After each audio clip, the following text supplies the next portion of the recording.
극동방송과 함께하는 성경 읽기 프로젝트 성경이 읽어지네.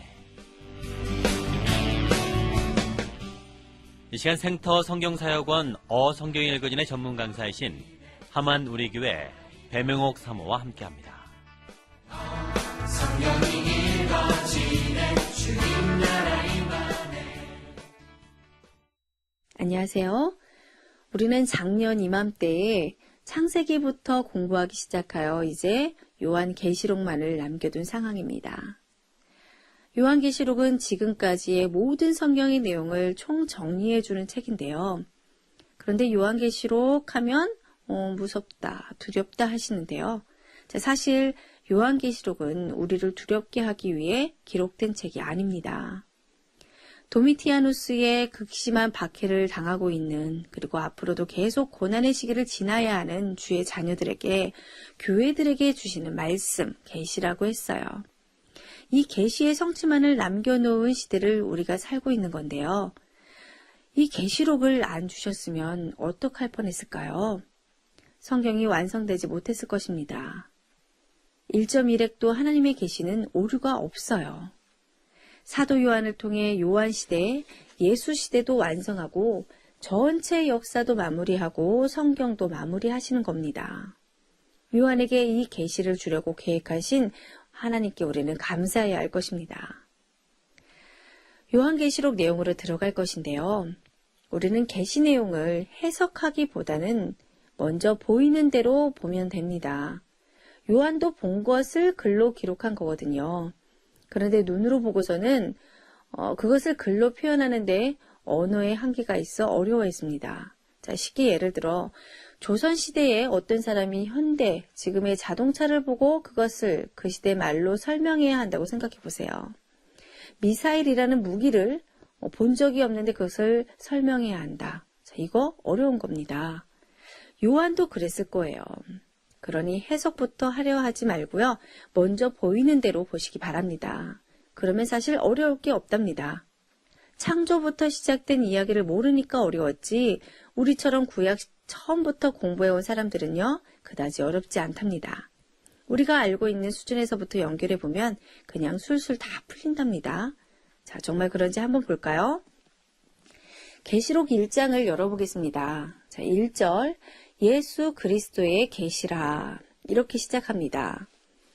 자, 공동서신의 저자들이 살고 있는 AD 60년에서 100년 사이에는요, 교회가 활발히 움직였어요.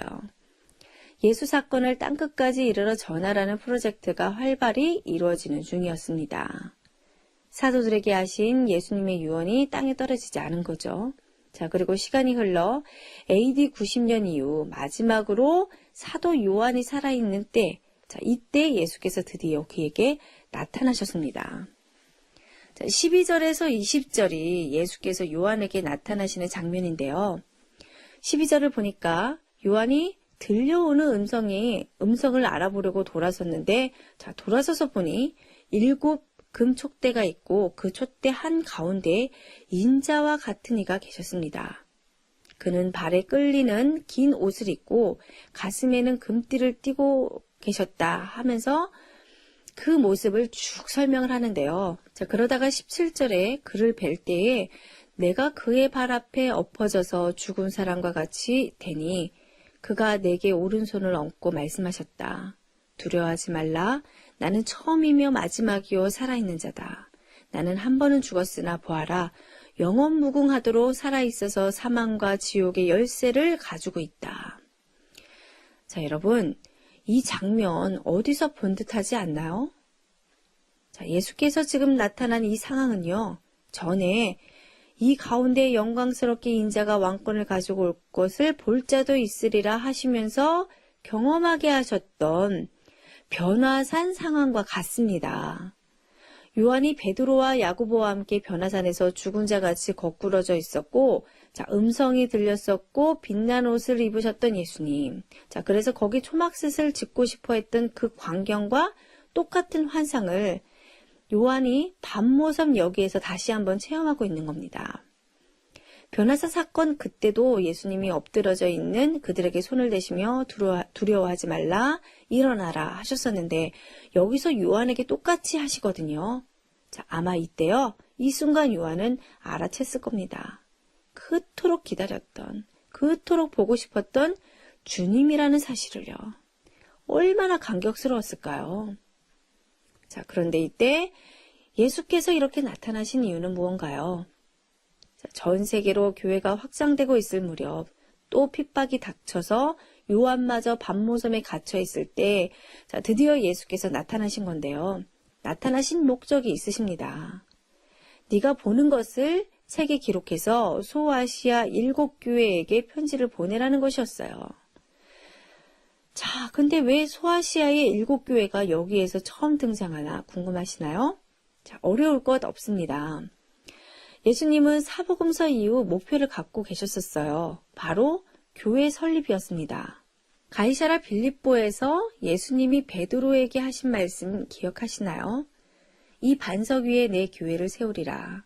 음부의 권세가 이기지 못하리라. 자, 예수님은 승천하신 이후 사도행전 역사 기간 동안 가만히 계시지 않고요. 교회가 개척되고 전파되는 과정을 일일이 지켜보고 계셨습니다.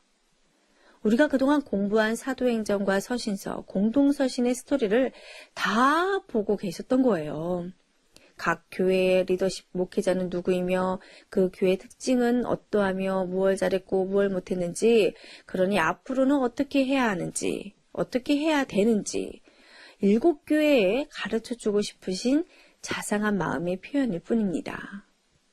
자, 정신없는 상태에서 요한이 7교회의 상황을 기계적으로 받아 쓴 것이 아니랍니다. 마치 구약의 예언자들이 에돔, 모압, 암몬, 두로, 시돈, 아수르, 바벨론, 이집트에 대해서 조목조목 정보를 알고 있는 상황에서 영적으로 그것을 정리할 수 있었던 것처럼 자, 요한 역시 아시아 7교회에 대해서 이미 모든 정보를 갖고 있는 겁니다. 자, 그러시더니 아시아 7교회에게 보낼 편지를 사도 요한에게 일일이 말씀하시는 거예요. 그래서 시작되는 이야기가 요한계시록입니다. 자, 그런 것 보니 예수님은 오고 올 모든 교회도 다 알고 계신 교회의 주인이십니다. 금초대 사이를 지나시는 왕이세요. 교회야말로 하나님의 왕권을 드러내는 공동체요, 새 이스라엘임을 알 수가 있습니다. 자, 그래서 2장과 3장 소아시아 7교회를 그런 관점으로 하나하나 읽으면 되는데요. 자, 에베소 교회, 서머나 교회, 버가모 교회, 도아데라 교회, 사대 교회, 빌라델비아 교회, 라오디게아 교회에 보내는 편지. 자, 아마 여기까지는 쉽게 읽으셨을 겁니다. 자, 그런데 생각해 보세요. 이 편지를 받은 교회들은 얼마나 놀랐겠나. 주님이 다 알고 계신 거예요. 다 보고 계셨구나. 자, 문제를 일으킨 구체적인 이름까지 말씀하시면서 책망하고 계십니다. 막연한 영적인 교훈이 아니라 아주 실제적인 현실 사항인 거죠. 자, 대부분 책망을 받았는데요. 그런데 서머나 교회와 빌라델비아 교회는 칭찬만 들었습니다. 특히 서머나 교회는 폴리캅 같은 유명한 순교자를 배출한 신실한 교회로 이름을 남긴 교회랍니다. 자, 어떤 분들은 요한계시록에 나오는 이 7교회도 저 하늘에 띄워놓는 분도 계시더라고요. 그러니까 계시록하면 왠지 환상 이러다 보니까 이 7교회마저도 현실적으로 생각할 힘이 없는 거죠. 물론 앞으로 나타날 모든 교회를 예표하는 것이라는 2차 해석을 할 수도 있겠지만 이 땅에 세워진 교회에서 출발합니다. 지금 교회는 고통 중에 있으니까 현실인 거죠. 그러니까 이 땅에서는 교회가 예수님의 몸이니 중요한 거예요. 자, 그런데 7교회 중 마지막 교회 라오디게아에 보내는 편지 내용은 다른 교회와는 다른 연결고리를 갖고 있습니다. 자, 3장 21절인데요.